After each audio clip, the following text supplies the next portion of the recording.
muy buenos días, Milicia Uribe. Buen día, Stalin Montero, y buen día a toda la gente que, como ya es tradición durante estos 35 años, sintoniza cada mañana su telediario 1+1.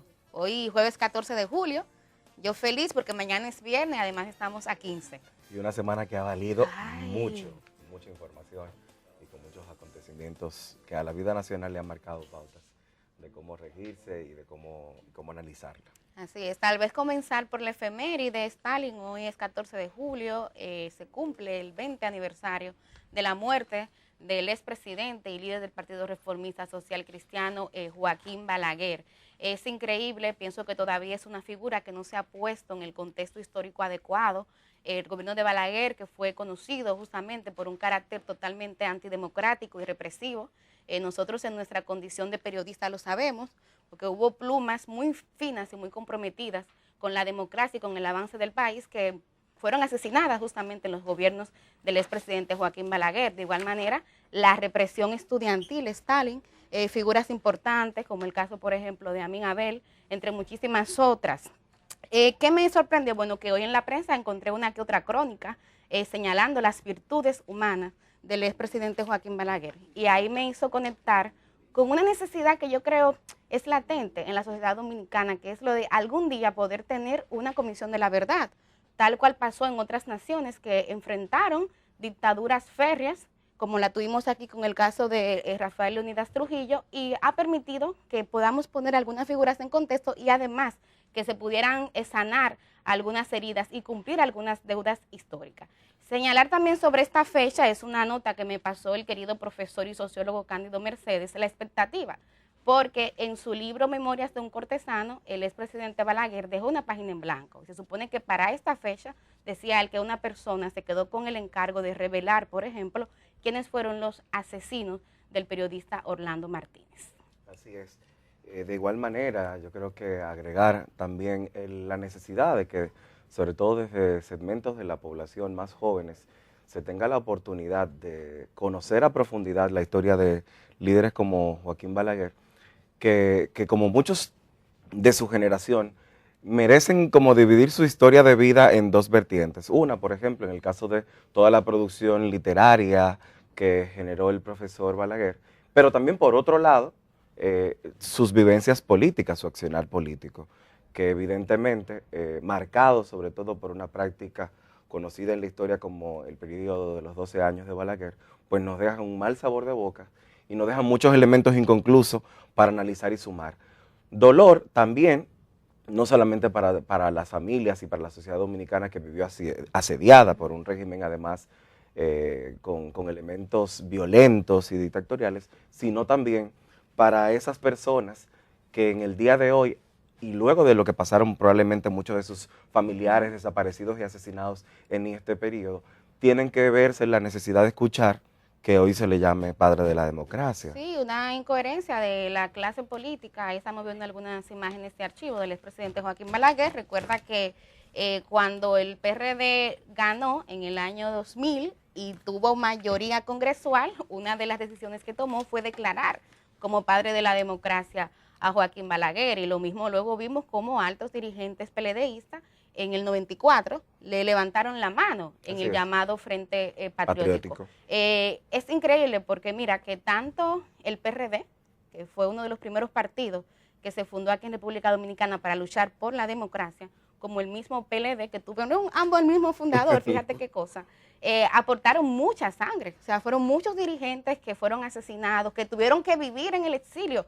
He leído algunos testimonios, inclusive de algunos que dicen que tuvieron hijos que ni siquiera le conocían por el tiempo que tuvieron que radicar en el exilio, o si no estar aquí en el país, pero estar escondido, huyéndole justamente a acciones represivas de ese llamado padre de la democracia. Bueno. También me pregunto, Stalin, ya para cerrar este tema, ¿qué hubiera sido de la clase política dominicana? ¿Qué clase política tendríamos si tanta gente joven, comprometida con los mejores ideales de este país, no hubiera sido asesinada en el marco de esos primeros 12 años y después 10 años de Balaguer? Así es, nos quedará esa duda y el pesar indistintamente, ¿verdad?, por el arrebato a destiempo. Otro tema que indiscutiblemente también hay que hacer mención en esta mañana tiene que ver con el conocimiento del Código Penal.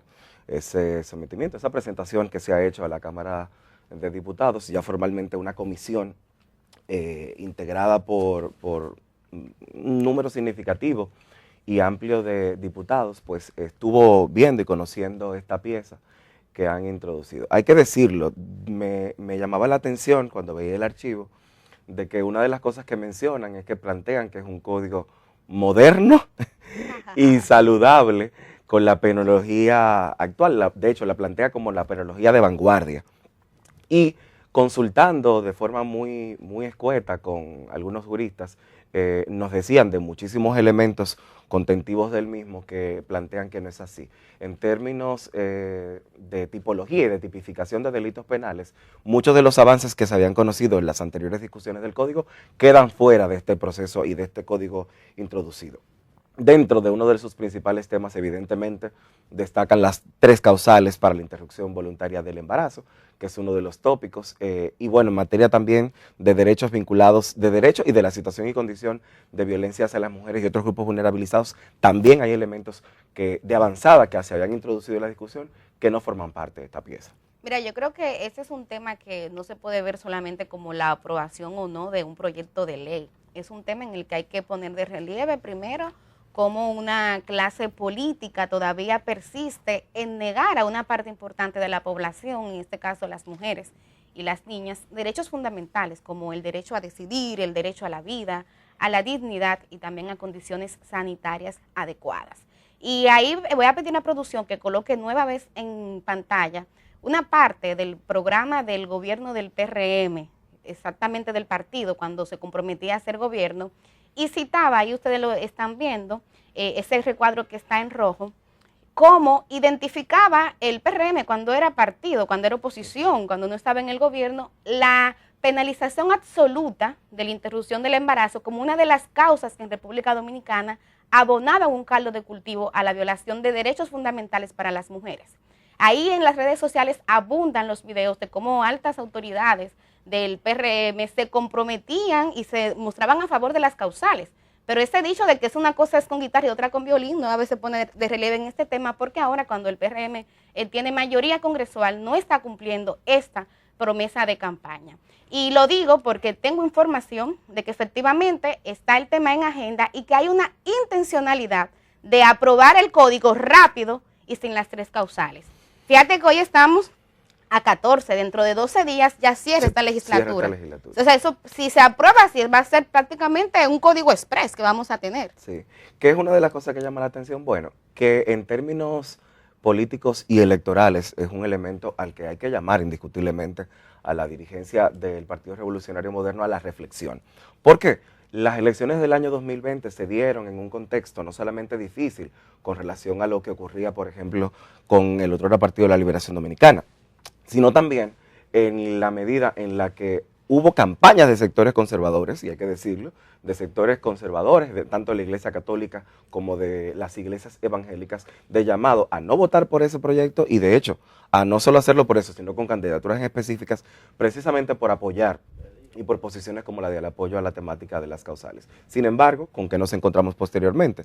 Que ahora paradójicamente, no sé si serán los aprestos de reelección que les han llevado, vemos que hay una retrospectiva, que hay un retroceso con relación a la posición que oficialmente el Partido Revolucionario Moderno. Incluso, y esta semana creo que lo mencionaba Nancy cuando hablábamos con él sobre el tema de los derechos fundamentales, porque en algún momento llegó a plantearse desde el oficialismo la figura del plebiscito, de una consulta, y los derechos fundamentales no se someten a consulta, y así lo dicen todos los constitucionalistas y juristas avanzados en la materia. Creo que es un elemento a reflexionar indiscutiblemente. Me sumo al llamado que haces a la dirigencia del PRM y también a la cúpula del gobierno, porque tienen que entender.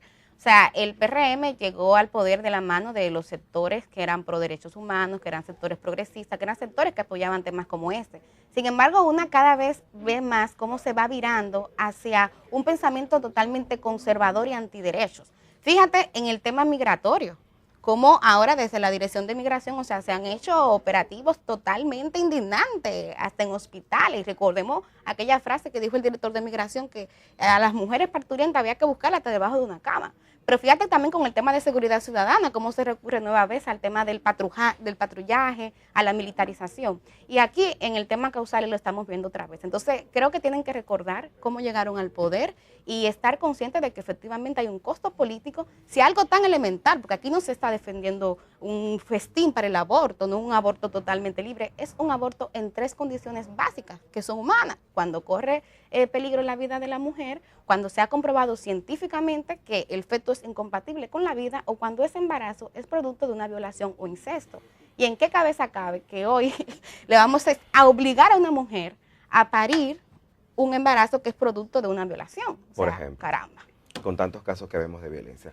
Otros elementos que hay que destacar y sumar a la agenda de esta jornada es, bueno, esa baja en el tema petrolero también y vinculado también con el impacto que ha tenido en términos de monedas, como ha pasado, un hecho histórico, el hecho de que por primera vez se situó, por un tiempo muy corto realmente, pero se situó por debajo del dólar el euro en 0.0098% con relación al dólar. El euro por debajo del dólar. El euro por debajo del dólar. Un hecho histórico, al igual también que el descenso en el tema petrolero que vimos en esta semana. Sí, ayer el petróleo de Texas, que es el que se usa de referencia para fijar los precios de los combustibles aquí en República Dominicana, cerró en $96.30 el barril. Yo soy de las que creo que es una buena noticia, pero hay que tomar en cuenta, y lo decía por ejemplo la firma JP Morgan, que dice el petróleo no ha dado su última palabra. O sea, yo creo que aquí, más que uno quedarse con la buena sensación que da el ver que baja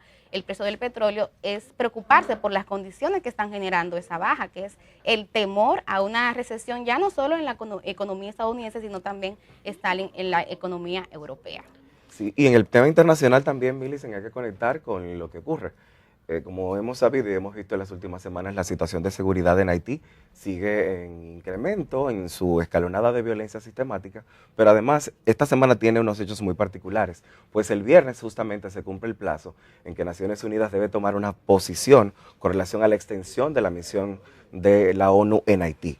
Y esto hay que decirlo, ha generado ciertos niveles de polémica. Tienen Estados Unidos y México la responsabilidad de la redacción de esta resolución de la mesa, y en el marco de esto pues hemos visto como China haya solicitado incluso consultas en privado a otros aspectos, recordando sobre todo que el año pasado, justo cuando se planteaba esa discusión, había una objeción de China a que ese plazo fuera muy extendido. De hecho, se planteó para un año, que vencería este viernes, pero China había propuesto que inicialmente fueran solo de 6 meses y revisables. Entonces, bueno, ahí tenemos un elemento para dar seguimiento en esta semana, que vamos a ver probablemente el viernes muy tempranas horas de la mañana o incluso el fin de semana y el lunes en repercusiones. Sí, a nosotros nos corresponde dar un seguimiento puntual porque a diferencia de otras naciones tenemos Haití aquí mismo a la vuelta de la esquina, como se dice popularmente. Lamentar esa escalada de violencia. Ayer se actualizaban las cifras y ya se habla de 89 personas que habrían perdido la vida. Hay 2 elementos que ahora mismo están incidiendo en este nuevo caldo de cultivo para la violencia. Uno, por un lado, es el enfrentamiento entre bandas. Se dice que hay una banda G9 y otra G97 y están entonces en franca disputa por el territorio haitiano. Y de igual manera, la novedad es nueva vez la escasez de combustible, que también se ha agudizado, ha provocado que tanto oficinas públicas como privadas pues no puedan realizar su labor de manera ordinaria. Ustedes saben la incidencia que eso tiene en materia de derechos humanos. Creo que nunca podemos perder esa perspectiva humanitaria de lo que pasa en Haití. Y en ese mismo sentido, pues entonces se suma también el llamado que se hace desde el PMA, que mencionábamos ayer, pero además hay un dato importante que veía. En el Informe Mundial de la Población se habla de que para mayo del 2022 hubo 100 millones de personas, se llegó a la cifra de 100 millones desplazadas, precisamente como resultado de conflictos bélicos, de conflictos vinculados con el tema en situaciones de violencia. Y esto creo que evidentemente entra en un punto de inflexión con relación al caso particular de Haití, porque evidentemente una de las reacciones naturales de los seres humanos es buscar protección en contextos de conflicto, en contextos como este de desigualdad y de vulnerabilidad. Y evidentemente, siendo nuestros vecinos, es un punto que hay que ver humanitariamente de qué forma se toma tratamiento de ello.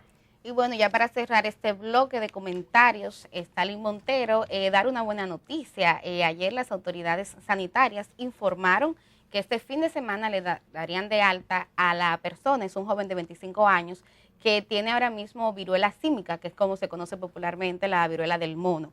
Resulta que ya está en el día 17 del aislamiento y que la enfermedad lo que requieren son 21 días. Y la buena nueva es que no ha presentado nuevas lesiones y que además ninguna de las personas que estuvieron en contacto con él han presentado esta enfermedad. Eso es muy positivo porque implica que República Dominicana hasta ahora mismo no tiene un brote inminente o evidente Sí. de viruela símica. Entonces creo que es una muy buena noticia. Bueno, yo creo que es importante también ver todos estos elementos en contexto, porque viniendo de un proceso como el de la Ay, COVID-19 caramba. y adentrarnos en esto pudiera ser bastante Sí, lamentable. de todos modos decirle a la gente que no nos descuidemos, que no bajemos totalmente la guardia y que lo que se recomienda es pues preservar las medidas de higiene. Ese lavado de manos que se hizo tan habitual en el marco de la pandemia del COVID hay que mantenerlo. Cerramos entonces este bloque de perspectiva hablando de la situación de unos simulacros que se van a estar haciendo precisamente Hoy y por parte del mañana, COVID en el día sí. de hoy y en el día de mañana. Y es importante el tema de los simulacros porque muchos de los contextos que se denominan como situaciones de desastres de origen natural tienen precisamente que ver con la incapacidad y la falta de experiencia en el tratamiento y en el abordaje para lo que se produce cuando un fenómeno de origen natural pues impacta. De hecho, muchas veces la categoría de desastre se la da la poca preparación que las estructuras estatales pues tienen para poder dar una respuesta a este contexto. Así Enhorabuena es. por ello, Alcoa. Y además decirle a la gente para que no se asuste porque el simulacro implica la emisión de boletines, entonces es un simulacro, no se asusten, no tenemos ningún huracán, porque el simulacro es justamente de este fenómeno. Bueno, Millicent Uribe. Vamos llegamos al a final la de pausa, perspectiva. sí, vamos a la pausa. Hoy en 1 más 1 hay un plato fuerte. Está ya aquí en el estudio Abel Martínez. Ustedes saben que él es un alto dirigente PLDista, pertenece al comité político, es alcalde de Santiago, pero además Stalin es una de las personas que está corriendo por tener la precandidatura primero y luego candidatura presidencial del PLD para las próximas elecciones del año 2024. Bueno, con muchos temas para conversar en esta mañana, invitarles a ustedes a que tras la pausa continuemos en sintonía.